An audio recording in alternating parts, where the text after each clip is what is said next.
Greetings to all my fellow watch enthusiasts on Facebook and YouTube and wherever else this video is being seen. It's Celine Driver again, coming to you with another Watches for Life series of video. This is number 12, and this will be the last video in the State of My Collection mini series. This is going to be all the rest, if you will. I've already done all the specific brands that I have many of, 5 or more, well, 4 or more, 4 or 5 or more.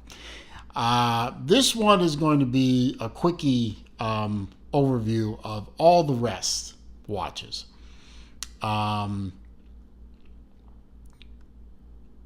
And most of these I've done unboxings on. So if you want to see details on a specific watch, like say this one, or that one, or this one, or this one back here, or the one behind it, which you can't see right now, I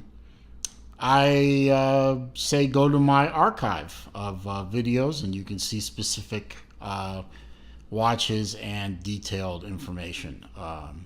I'm just going to do a quick overview of each of them, or else this video gets ridiculously long. I'll start over here since this guy is sort of snuck off camera here. This was a Kickstarter watch. This was from a company called Caliper. It's a slide rule watch. You can see the outer track, which is controlled by this crown here, which is a screw down. And you can see the outer track rotates against the inner track. And if you knew how to do a slide rule, which I do not, you can do slide rule calculations on this watch. It is a very interesting watch. It's not one that I wear very much, but when I do wear it, it feels really good and wears really well. Nice shark mesh band, fairly good sized watch. It's an automatic, not hackable, but it is a windable but not hackable movement. The movement type escapes me right now, but it is in the unboxing of this watch, so go ahead and check that out if you want. Let's see. Let's work from here and then down like that. Actually, I can do all 3 of these next ones really quick because they are the same watch, just different colorings. These are from a Kickstarter campaign that I saw and backed. The company is Waldhof, which is, I believe, German. These are all multimatics. These are powered by the Miyota 9100 series movement. A lot of going on the dials. They have a day-night function, days of the week, months of the year, date, power. And these are great watches. I wear them in a mini rotation, kind of. These two, the Diamond Silver and the Royal Blue, I picked up on the campaign itself. This one I stumbled on by accident on eBay. It was a prototype, which somehow was never returned to Waldorf and ended up for sale on eBay. And the only difference between this watch and these production watches was actually on the band itself. If you can see, these things have a quick release. You can see that up there in the right there where near my finger is.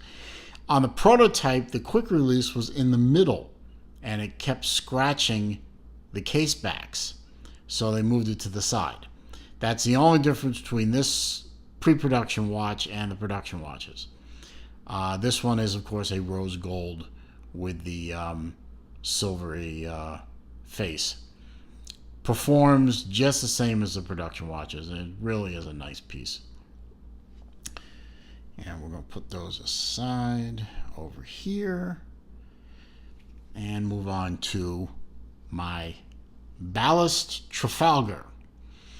or Trafalgar, depending on how you wish to pronounce it. Trafalgar, which is a class of British submarine. I believe the Trafalgars are attack submarines. I'm not sure. If I'm wrong and they're a ballistic missile submarine, let me know, but I thought they were attack subs. You can see the relief of a submarine right there with the as part of the ballast logo. This watch is probably one of my most unusual ones in the fact that there's no crown per se. The winding and setting and stuff is all done with the bezel, which is a unidirectional bezel.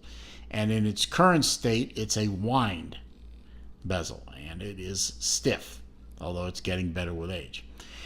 If you unscrew this, what looks like a crown is actually a protector, a pusher protector. And I understand that in just this little piece alone, there are 10 separate items that go into this one little guard thing. Now, if you unscrew this, and you see it reveals a push button. And this is how you switch the bezel from winder to, with one push, watch this little thing here, with one push, it moves, and now you can set the date, and if you push it again, it moves out even further, and now you can set the time. But as you can see, it's not a hackable movement. And then when you're done, you push this in so it's flush. Screw this down. Oops, come on. Screw it down, and you're done. Big watch. Not for the little wrist people. No offense, but not for the little wristed people. This is a big, hunky son of a gun. Anyway.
Clock. Why? I don't know. To be different, but it's a great little watch. I love the shark mesh band. I'm a big fan of shark mesh bands, so anytime I can pick one up, I like it. We have the Radius. This was a Kickstarter campaign watch that I missed. I believe the Polam was also a Kickstarter campaign watch, but I don't remember. I missed this campaign, but I was able to get a hold of Hal Robb, the owner of Radius, and he was kind enough to make me a good deal on this lovely little quartz watch with a very interesting multicolored face. Number 50 of 299. Lovely, lovely watch with a deploy clasp, a butterfly clasp, standard. So I'm a big fan of butterfly clasps and deployment clasps in general when I can get a hold of them, and when I can't, I usually retrofit when I'm able.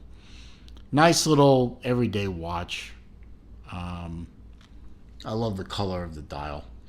I have two Filippo Lorettis. Now, the observant among you may remember that at one time I had 15 Filippo Lorettis. Now I have 2. I have more on the way from their third Kickstarter campaign, which I hope will ship before.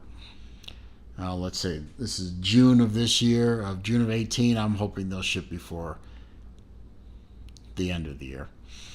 But these are Venice series watches. I'm not selling these. I needed to shrink down my collection. A lot of my Lorettis were quartzes, and I'm getting rid of most of my quartzes. I think I'll be down to like 4 or 5 when all is said and done. The Lorettis had to go, along with a bunch of other watches I really liked, but I never wore. And yeah, they're by now. They're all in new homes. A lot of them went to the United Kingdom, of all places. A lot of them went to Great Britain. A lot of them, some of them stayed in the States. I think one went to Singapore. I just love, especially this very deep, luxurious-looking royal blue. One of my favorite colors, almost sapphire blue-like. Watches have given me no problems, and when I have had to engage customer service with Filippo Loretti, I have had great service and response from them. So I am a happy Filippo Loretti customer. I know Filippo Loretti is a controversial subject with a lot of people in the watch community. So be it. I have no controversy with them. I am a happy multi-time customer with them, and that's all I have to say about that in my best Forrest Gump. Let's see what else I have. I have this one was a great find. This one I really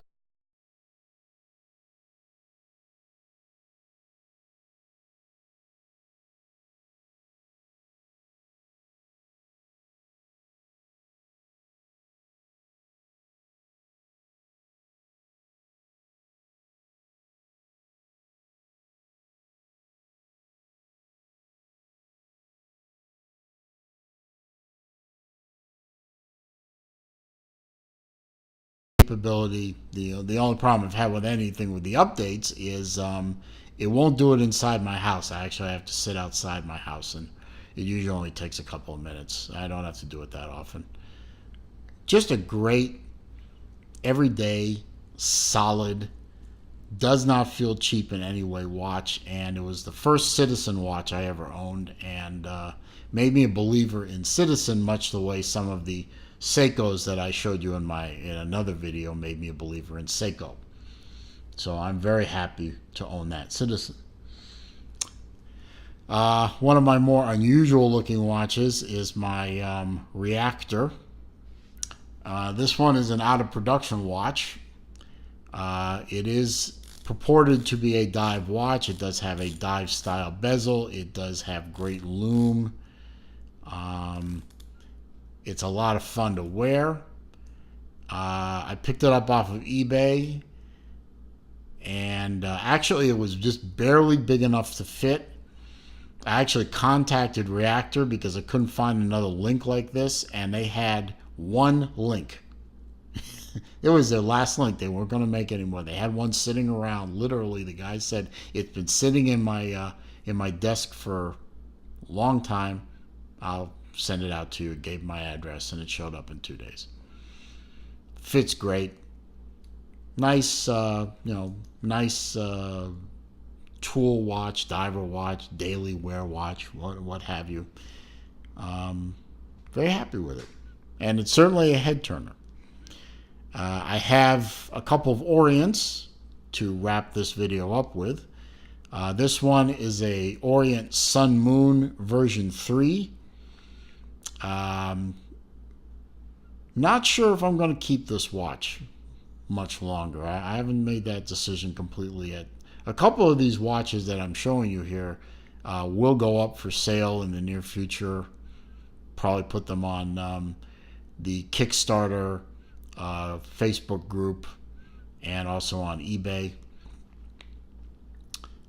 There's nothing wrong with this watch. It shows beautifully. It's got no flaws in it. I just don't wear it very much, and it's more of a dress watch, or dressy watch, and I just don't really do a lot of dressy stuff with it.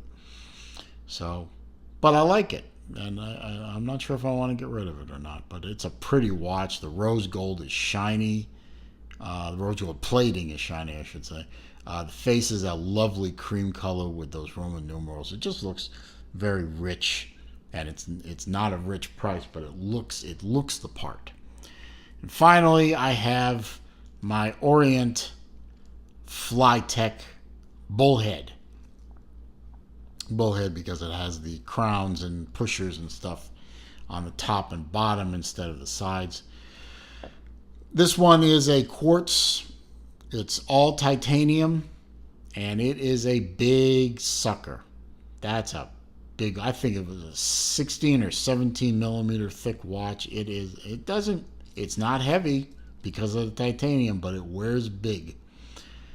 And it's a hell of a watch. It's great looking. Again, this is a watch that I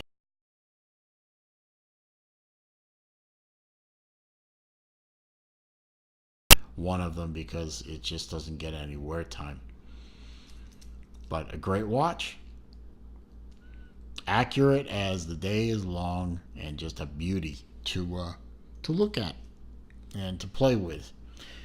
And that is that video. This is the video, as I said, of all the rest, as it were. All the watches that are not Doxas or Seikos or Squales or Accutrons or what was the other one? Doxa, Seiko, Accutron, Squale. I forgot the other one. Anyway, doesn't matter. But this will be my last State of the Collection video. As I said, this was video number 6, and I'm glad y'all stuck with me to watch this and enjoyed it as much as I enjoyed making it. If you like the video, give me a thumbs up. Oops, didn't mean to do that to you. Thumbs up if you liked it. Comments down there. Subscribe. Consider subscribing and hit that bell icon so that when I make new videos, you'll be alerted. And if you want to take a look at any of these other watches in more detail, like I said, there are videos on pretty much all these watches as unboxing videos, and they'll give you movement types, sizes, more impressions of what I thought of the watch, etc., etc. And I thank you again for watching, and I will see you again soon.